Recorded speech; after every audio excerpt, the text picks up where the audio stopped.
मैं श्याम सुंदर शर्मा दोस्तों एक बार फिर से आपका अपने चैनल पर स्वागत करता हूं। दोस्तों आज मैं आपके साथ वार्ता करने जा रहा हूं कि संसार एक माया जाल है। मनुष्य माया जाल रूपी इस दीपक के चारों ओर कीट पतंगे की तरह चक्कर काटते काटते मर जाता है। मैं और मेरा उसे जीने नहीं देते। ये मेरा है, ये मेरा है करते करते उसका जीवन व्यतीत हो जाता है। ईश्वर कहते हैं कि मम माया दुरतजा, मेरी माया बड़ी दुष्कर है। जैसे ही जीव माँ के गर्भ में आता है वो वहां पर मेरे दर्शन पाता है। वहां आने पर वो कई तरह के वादे करता है कि हे ईश्वर, मैं जन्म लेते ही इस बंधन को पार करते ही मैं केवल आपका भजन करूंगा, सत्कर्म करूंगा, दूसरों को धोखा नहीं दूंगा, दान पुण्य करूंगा, इस संसार के जितने भी सत्कर्म हैं वो सब मैं करूंगा। हे ईश्वर, मुझे किसी तरीके से इस बंधन से मुक्ति दे दो।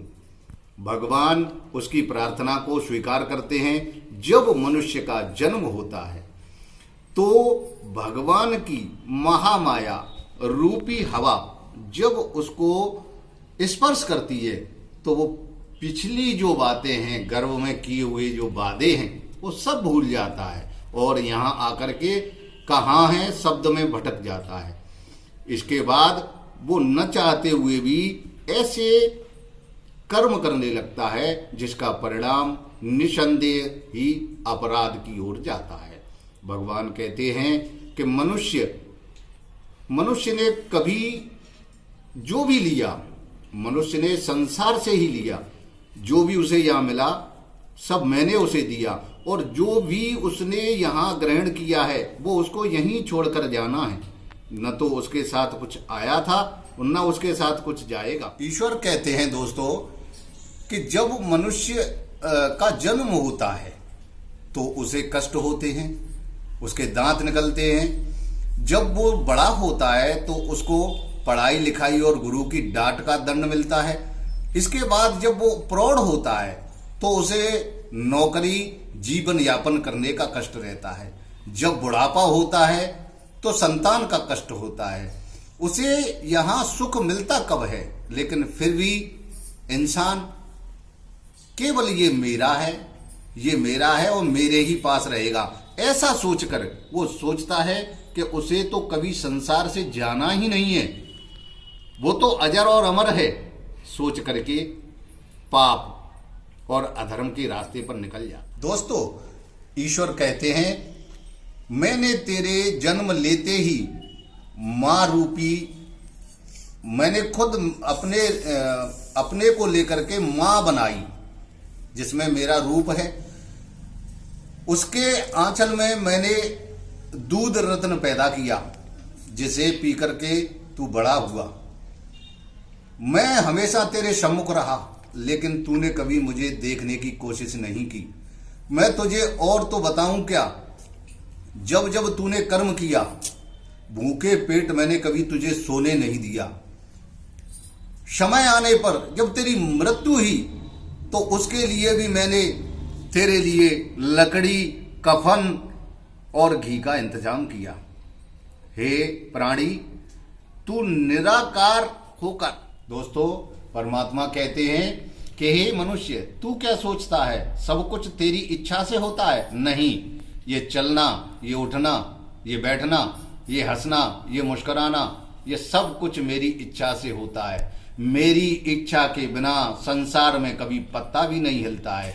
तू ये बात भूल गया। कभी मेरे मंदिर भी आया तो मुझे धन्यवाद नहीं किया।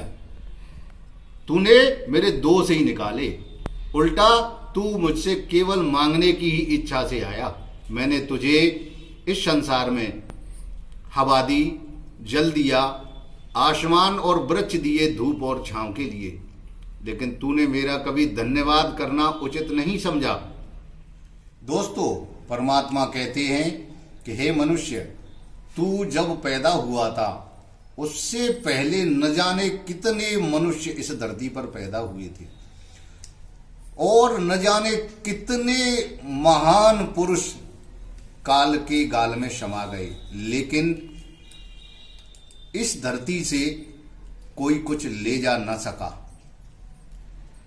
ये धरती सबकी माता है। यहां से जो भी मिलेगा वो सबके लिए मिलेगा। तूने पैसे कमाने के लिए न जाने कौन कौन से हथकंडे अपनाए। उस पैसे ने तुझे शांति कहाँ मिलने दी।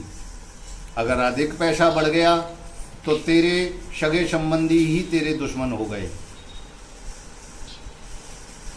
पैसा कमाते कमाते तू कभी कभी इतना खुदगर्ज हो गया कि अपने और पराये में भी फर्क भूल गया। वही पैसा अगर तूने दान पुण्य में लगाया, भूखे को रोटी खिलाने का सौभाग्य प्राप्त किया, तो ये तेरा पैसा अगले जन्म में काम आएगा।